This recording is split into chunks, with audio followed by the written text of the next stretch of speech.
Jacó foge de Labão. Logo, porém, Jacó percebeu que os filhos roubou tudo que era de nosso pai, à custa de nosso pai. Adquiriu toda a sua riqueza. Jacó também começou a notar as mudanças na atitude de Labão para com ele. Então o Senhor disse a Jacó: volte para a terra de seu pai e de seu avô, a terra de seus parentes, eu estarei com você. Jacó mandou chamar Raquel e Lia ao campo onde ele cuidava de seus rebanhos e disse a elas: notei que seu pai mudou de atitude em relação a mim. O, de, o Deus de meu pai, porém, tem estado comigo. Vocês sabem que tenho trabalhado arduamente a serviço de seu pai.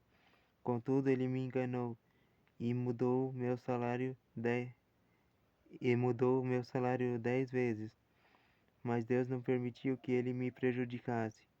Se ele dizia: os salpicados serão o seu salário, o rebanho começa a dar crias salpicadas, e quando mudava de ideia e dizia: os listrados serão o seu salário, então o rebanho inteiro dava crias listradas. Desse modo, Deus tirou os animais de seu pai e os deu a mim. Certa vez, na época do acasalamento, tive um sonho que vi que os bodes se acasalavam com as cabras eram listradas, salpicadas e malhadas. Então, meu sonho, o anjo de Deus me disse: Jacó. E eu respondi: estou aqui. O anjo disse: levante os olhos e você verá que apenas os machos listrados, salpicados e malhados estão se acasalando com as fêmeas de seu rebanho, pois vejo como Labão tem tratado você. Eu sou Deus que lhe apareceu em Betel, o lugar onde você ungiu a coluna de pedra e fez seu voto a mim. Agora apronte-se, saia dessa terra e volte para sua terra natal.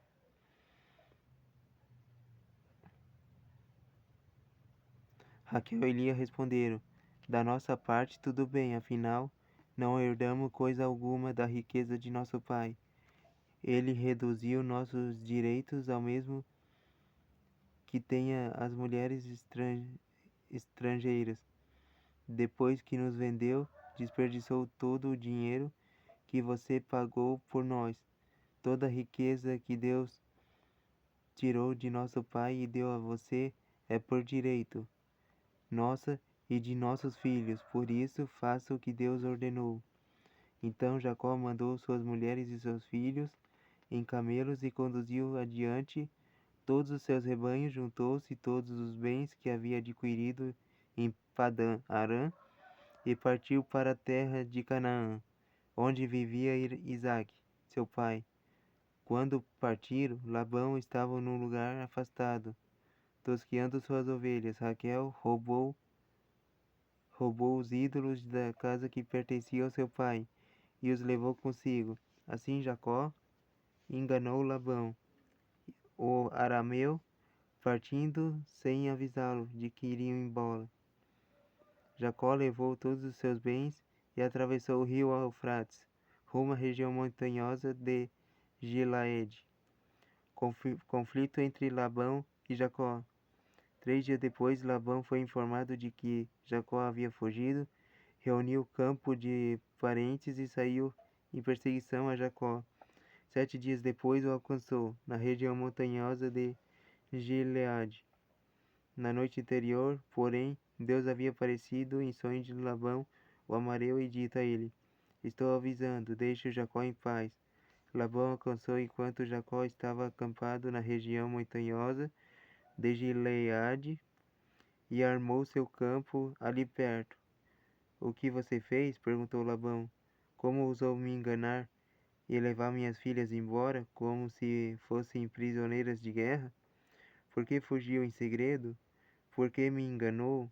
E por que não avisou que desejavas partir?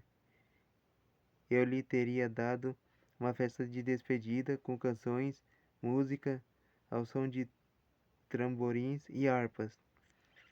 Por que não me deixou beijar minhas filhas e meus netos e me despedir deles, você agiu de forma extremamente tola.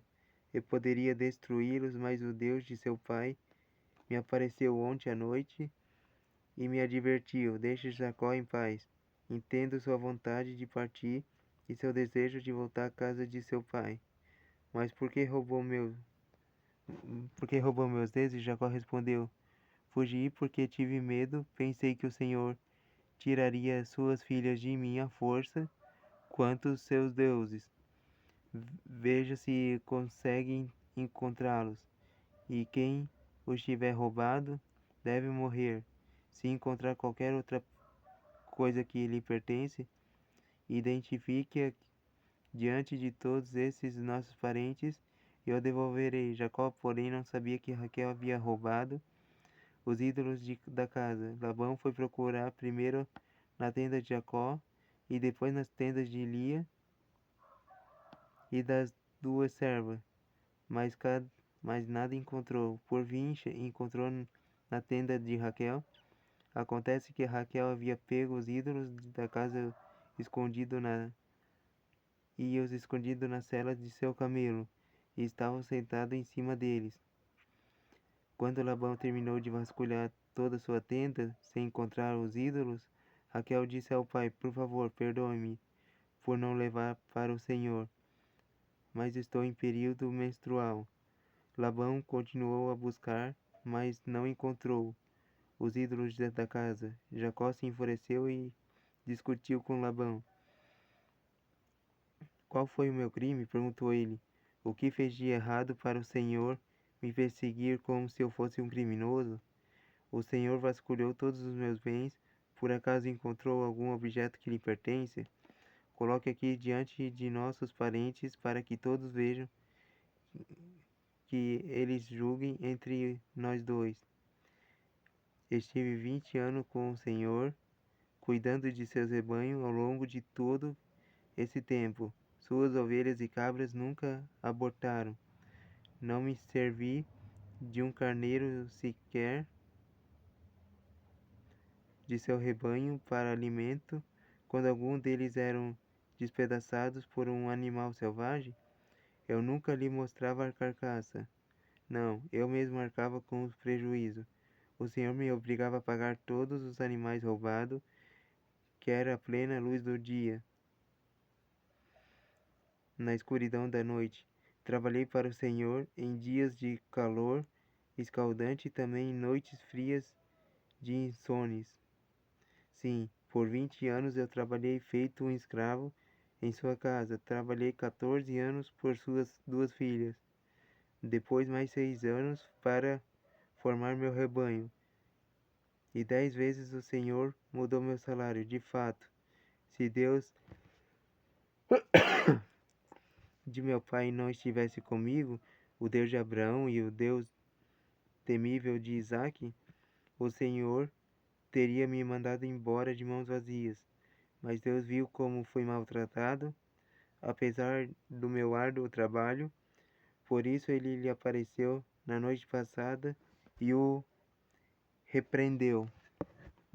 O acordo entre Labão e Jacó. Labão respondeu a Jacó: essas mulheres são minhas filhas, as crianças são meus netos, e os rebanhos são meus rebanhos. Na verdade, tudo você tudo que você vê é meu.